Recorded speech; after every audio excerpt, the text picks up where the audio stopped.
Hello dear student, स्वागत है आपका एग्रीकल्चर केमिस्ट्री के नेक्स्ट क्लास में।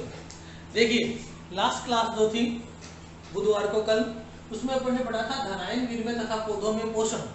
यानी धनायन विनिमय से पौधों को पोषण जब मिलता है तो कौन सी प्रक्रिया संपन्न होती है। मैंने दो तरीके बताए थे। पहला तरीका ये था कि जो आपका पोषक तत्व जो थे वो मृदा कोलोइड से किस में चले जाते हैं, मृदा विलयन में। और मृदा विलयन में जाने के बाद उसके दो भविष्य हो जाते हैं। पहला, या तो वो सूक्ष्म जीव या पौधों की जड़ों तक पहुंच जाता है, या जल निकास के द्वारा नष्ट हो जाते हैं। इस चीज से बचने के लिए कुछ पौधों में यह भी पाया जाता है कि उसकी जो जड़ें होती हैं या जो सूक्ष्म जीव होते हैं वो क्या होते हैं, मृदा कोलोइड के निकट स्थित होते हैं। तो यहाँ से पोषक तत्व को मृदा विलयन में जाने की आवश्यकता नहीं होती। तो वो डायरेक्ट क्या करता है, पोषक तत्वों को क्या करता है, सूक्ष्म रोग यानी पौधों को या सूक्ष्म जीवों को क्या करवा देता है, उपलब्ध करवा देता है। तो इस स्थिति में जल निकास से नष्ट होने की संभावना क्या हो जाती है, खत्म।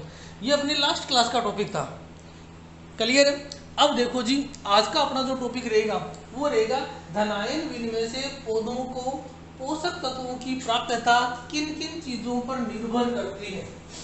देखिए, ये जो धनायन विनिमय हुआ इससे पौधों को पोषक तत्व मिल गए कि नहीं मिल गए। पोषक तत्वों का प्राप्त होना ही उसकी प्राप्यता कहलाता है।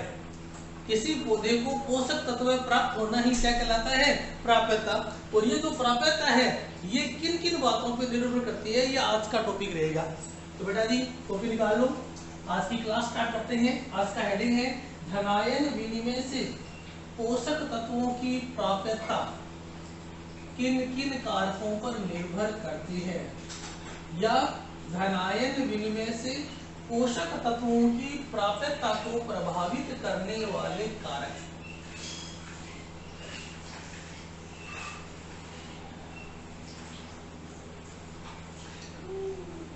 हेडिंग में लिख देता हूं, फिर आप उतार लेना, फिर इसको पहले समझेंगे फिर करेंगे।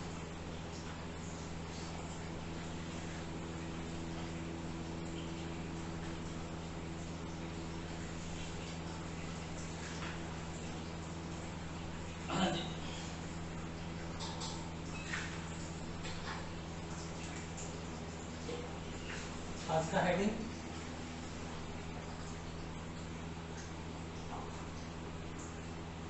धनायन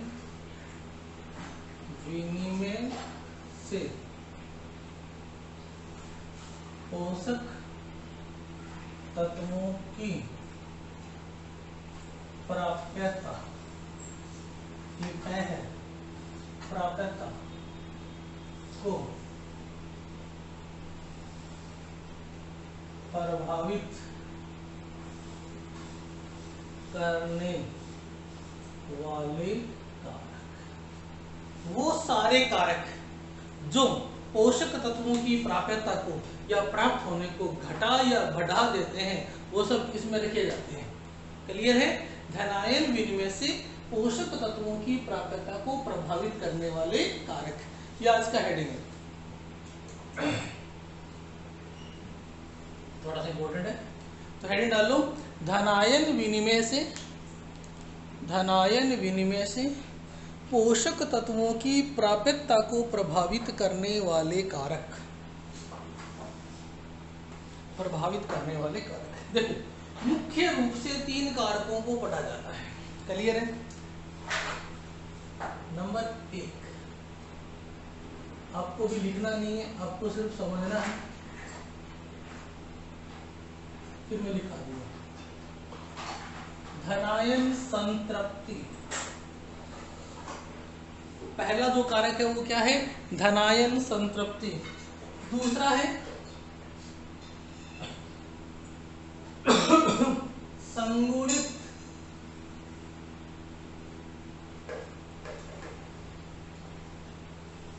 आयनों का प्रभाव, संगुणित आयनों का प्रभाव। और तीसरा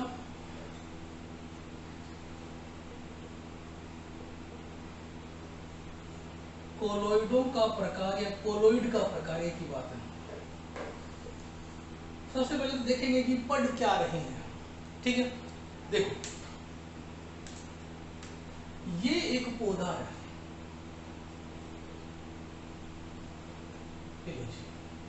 ठीक है। और यहाँ इसको अपन ने दिए पोषक तत्व, पौधे को क्या प्राप्त कर दिए, पोषक तत्व। और ये जो पोषक तत्व थे ये धनायन विनिमय के द्वारा इसकी जड़ों में पहुंच गए और पौधे को मिल गए। इसे बोलते हैं पोषक तत्वों की प्राप्यता। क्या बोलते हैं, पोषक तत्वों की प्राप्यता। यानी पोषक तत्व धनायन विनिमय की प्रक्रिया द्वारा अगर पौधों के पास पहुंच चुके हैं तो उनका टारगेट कंप्लीट हो गया। पौधे को जो पोषक तत्वों की आवश्यकता थी वो उसे मिल गए, और मिले किसके द्वारा, धनायन विनिमय के द्वारा। अब इस प्रक्रम में कौन से कारक थे जो या तो इस प्रक्रिया को बढ़ा रहे थे या घटा रहे थे। वो जो कारक होते हैं वही होते हैं प्रभावित करने वाले कारक। क्या होते हैं, प्रभावित करने वाले कारक है। तो इसमें 3 कारक पड़ेंगे मुख्य रूप से, वैसे बहुत सारे कारक हैं, मुख्य रूप से 3 ही कारक प्रभावित करते हैं। इनके अलावा जो भी कारक होते हैं ना वो सारे इससे जुड़े होते हैं। तो देखिए पहला कारक क्या है, धनायन संतृप्ति। संतृप्ति या सैचुरेशन आपको बताइए। दूसरा है संगुणित आयनों का प्रभाव, नया है आपके लिए और कोलोइड का प्रकार पीछे पड़ चुके हैं, तो इसको समझाता हूं, ठीक है ना। देखो जी, इसको ऐसे समझाते हैं। सपोज करो ये पौधा है और ये पोषक तत्व है और ये है वो बीज की मृदा जिसके द्वारा धनायन विनिमय होता हुआ कहाँ पहुंच रहा है, पौधे तक। यानी आपको पता है ना, डायरेक्ट पोषक तत्व पौधे को नहीं मिलता, पौधे के इंजेक्शन नहीं लगाए जाते। पौधा मुंह खोल के नहीं खड़ा होता है कि उसके मुंह में क्या डाल दोगे, पोषक तत्व डाल दोगे। पौधा क्या करेगा, जमीन से, मिट्टी से पोषक तत्व लेगा। तो आपने जो भी पोषक तत्व दिए या मृदा में जो भी पोषक तत्व थे वो धनायन विनिमय द्वारा जब पौधे के पास पहुंचे तो उसको बीच में क्या करना पड़ेगा, इस मिट्टी में से गुजरना पड़ेगा कि नहीं पड़ेगा। अब देखो जी, यदि इस मिट्टी में धनायनों की मात्रा बहुत ज्यादा है, इस मिट्टी में कैल्शियम खूब सारे हैं, सामान्य मृदाओं में क्या होता है, कैल्शियम होता है, या ऐसे धनायन जो विनिमय आयन के रूप में काम आ सके, जो जब जरूरत पड़े तो आयन देने के लिए उपलब्ध हो, ऐसे यदि खूब सारे हैं तो क्या करेगा, जैसे ही पोषक तत्व आएगा इसके पास खूब सारे धनायन है तो ये अपना धनायन दे देगा और पोषक तत्व से ले लेगा, तो आयन विनिमय आसानी से हो गया नहीं हो गया। और आगे जाके वही काम किया जाएगा, जो पोषक तत्व लिया था वो पौधे को उपलब्ध करवा दिया जाएगा और वहां से कोई धनायन ले लिया जाएगा।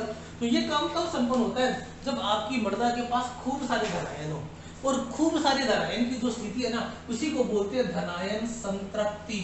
यानी मृदा में इतने धनायन है कि वो पहले से संतृप्त है, सैचुरेट है, तो वो आसानी से धनायन दे भी सकती है। ऐसी मृदाएं जिनमें खूब सारा धनायन हो वो आसानी से दे सकती है। जब धनायन दे सकती है तो विनिमय हो सकता है, और विनिमय होगा तो अधिशोषण भी होगा। तो आपकी जो मृदा है उसके पास धनायन की मात्रा अत्यधिक होनी चाहिए। यदि धनायन की मात्रा अत्यधिक है तो उस मृदा की धनायन संतृप्ति क्या होगी, ज्यादा। और धनायन संतृप्ति जितनी अधिक होती है उस मृदा के द्वारा, उन कणों के द्वारा उतनी ही अधिक मात्रा में क्या होता है, धनायन विनिमय संपन्न होता है।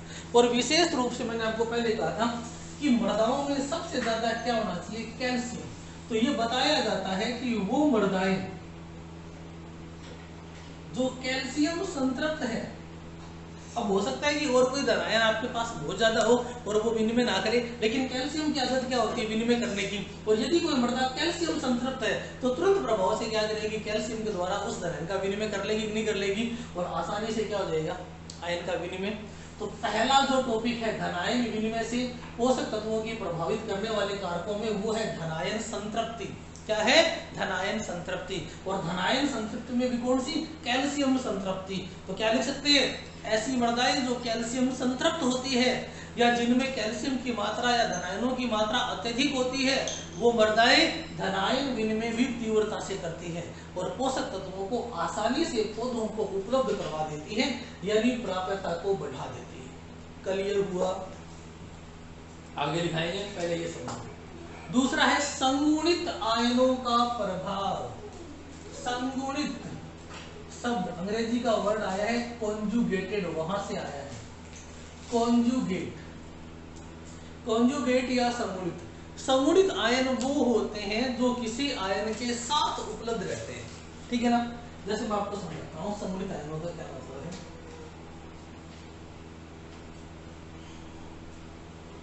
अब देखो जी, संगुणित आयन क्या होते हैं, ये आप अपना एग्जांपल लो।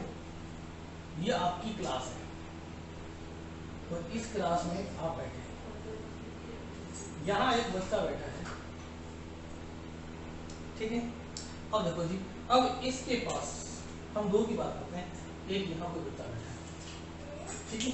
समूहित आयन, समूहित वो होता है जो इसके पास पड़ जाएगा, ये लो जी, एक यहाँ इसके पास बैठा है और एक यहाँ इसके पास बैठा है, ठीक है। अब देखो जी, तुम्हारा इस क्लास में उपलब्ध होना इस पे निर्भर करता है।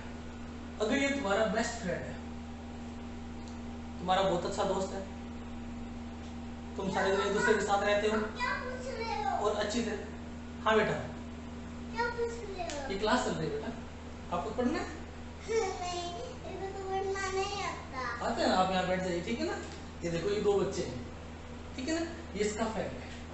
अगर ये दोनों बहुत अच्छे फ्रेंड है तो इसको कहेंगे कि तेरे को बाहर जाना है, और अगर ये अच्छा फ्रेंड है तो इसको जाने देगा क्या?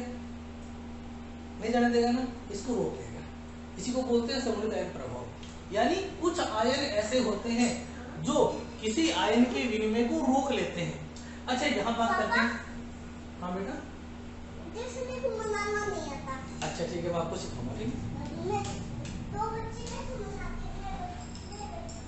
अब देखिए ये दोनों, ध्यान दो, ये दोनों बहुत अच्छे फ्रेंड थे और ये दोनों ऐसे हैं कि जिनमें हमेशा झगड़ा रहता है, ठीक है ना। अब विनिमय करना है, कोई टीचर आया क्लास में, पापा ये दोनों लड़ रहे हैं। हाँ ये दोनों लड़ रहे हैं, ये दोनों अच्छे फ्रेंड है ना। अब बनाओ यहाँ बैठ के, ठीक है ना। अरे बच्चों फिर टीचर आएगी, लड़ा मत। हाँ टीचर आएगा, डांटा पड़ेगा, ठीक है ना। अब आप बैठिए बेटे यहाँ पे, आप बनाओ, ठीक है, मैं चेक कर रहा हूँ। अब देखिए ये दोनों अच्छे फ्रेंड थे, ये इनका सौरन प्रभाव है, और ये दोनों क्या है, अच्छे फ्रेंड नहीं है, दोस्त नहीं है। अब टीचर आया और उसने इसको कहा कि यहाँ से खड़ा होकर यहाँ बैठ जा। अब अगर ये दोनों अच्छे फ्रेंड है तो ये यहाँ से यहाँ बैठना नहीं चाहेगा, मतलब विनिमय होने की प्रकृति घट गई कि नहीं घट गई। और ये दोनों आपस में झगड़ा कर रहे थे और क्लास में मैं आया और मैंने कहा कि तू खड़ा हो, ये फटाफट यहाँ बैठ जाएगा। क्यों? क्योंकि पहले से झगड़ा हुआ था। तो समूहित आयन यानी पास में कौन सा आयन है वो भी बताएगा कि विनिमय होगा या नहीं होगा। टीचर आ गई है, जल्दी से लड़ाई मत करो। देखो ये दोनों अच्छे फ्रेंड है, बैठ के अपनी सीट पे। ओके तुम दोनों झगड़ा क्यों कर रहे हो? मैं बोतल पीऊंगा, मैं बोतल पीऊंगा। ओके बेटा, अब इनकी क्लास हो रही है, आप एक बार चलिए बेटा, ये क्लास चल रही है। मैं इसकी टीचर हूँ। ओके आप टीचर हो, हाँ। ठीक है, अब आप जाइए, ठीक है ना। आप वहाँ बनाइए बच्चे, मैं आ रहा हूँ अभी। अब देखो मैं इसकी टीचर हूँ। ओके आए बच्चों, नहीं मैं पढ़ाई कर रही हूँ। अब देखिए ये दोनों अगर फ्रेंड थे तो इनका समूह प्रभाव क्या हो गया, विनिमय को कम कर देता है, और ये विनिमय को क्या कर रहा है, बढ़ा रहा है। तो कोई आयन है जैसे कैल्शियम आयन है, और कैल्शियम आयन मैंने कहा था। एक मिनट बेटा, एक मिनट में पढ़ा रहा हूँ, ठीक है ना। टीचर हूँ उसकी। हाँ। ओके मैं थोड़ा देर पढ़ा लूँ, नहीं मेरे को पढ़ाना तो प्लीज।